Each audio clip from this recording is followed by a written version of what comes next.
All right, if you're shooting with a Sony FX6, these 5 accessories are a legit game changer. I'm talking about a smooth setup, better footage, and less stress on set. Let's break it down. Fast, simple, and no fluff.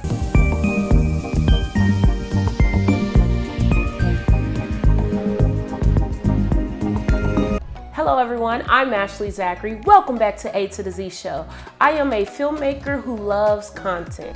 Number 1, high-speed memory cards. CX Express Type A or SDXC UHS-2.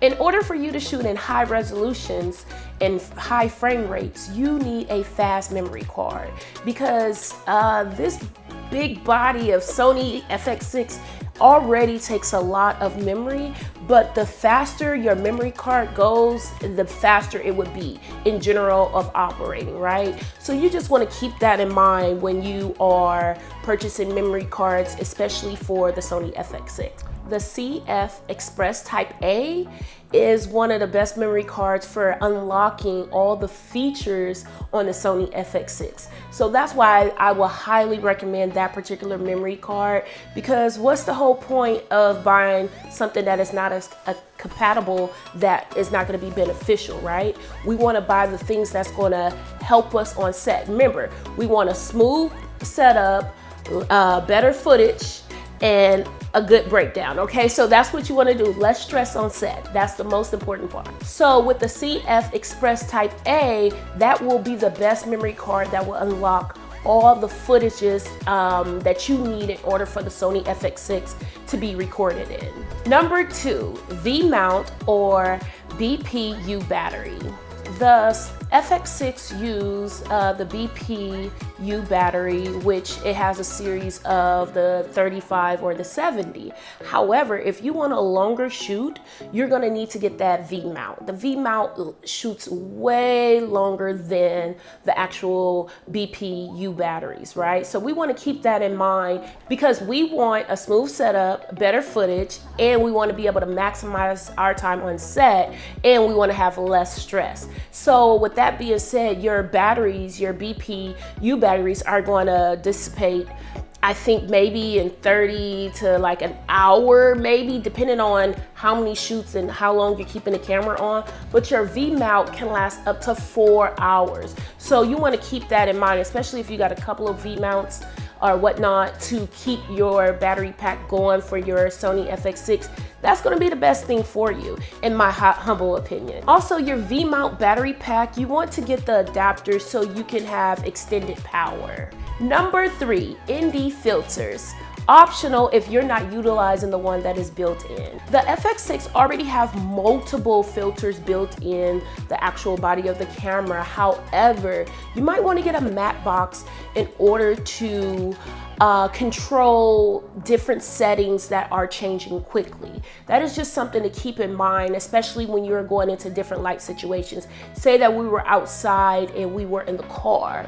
We will be going through different trees, different shaded areas, or it'll be extremely light. And with a matte box, it will really amplify of your image quality, just really stand on task and not changing in between. That could be hard to edit, or it can be a creative choice, but since the FX6 already have the built-in feature, it is very good to use. But don't forget that matte box. That can be another step further where we have a smooth setup, less stress on set, and better footage quality, okay? And if you are enjoying this video, smash that like button. Number 4, internal monitor or EVF, internal viewfinder. The Sony FX6 have a wonderful LCD screen that is good for focusing, framing, and managing color on set.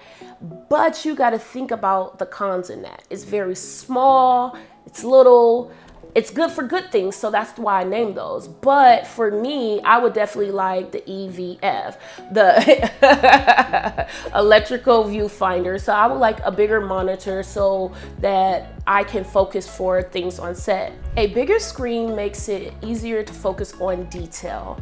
Also, it's good for the director to be able to spot things, and also you want to think about the LUTs that you're adding in order to see the different color change. So it's very simple to me.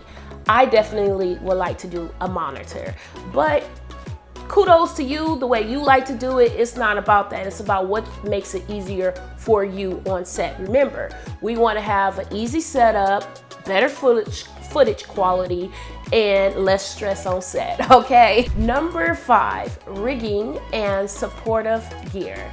We want to have our cage, our tripod, and our shoulder gear. For stability and ease of use, especially during long takes and long hours of shooting, having that shoulder rig will definitely be beneficial for your shooter. Just because you're the director, that don't mean you do the actually DP work of shooting. So which is called the camera guide. So you want to keep that in mind for your longer shoots. Will be very beneficial to have the shoulder rig, because it gets them comfortable, and when you're shooting for long takes or whatnot, that will be better for their back. You'll also want a solid tripod. Your tripod cannot do you wrong. Those are still shots, but you can do wonderful tilts, pans, and tricky things even with it being on a tripod. It all depends on what storytelling that you are utilizing. So let me know down in the comments, are you shooting solo or with a crew? The gear can make all of the difference, and definitely depending on the setup. Thank you. Click right here to watch more videos.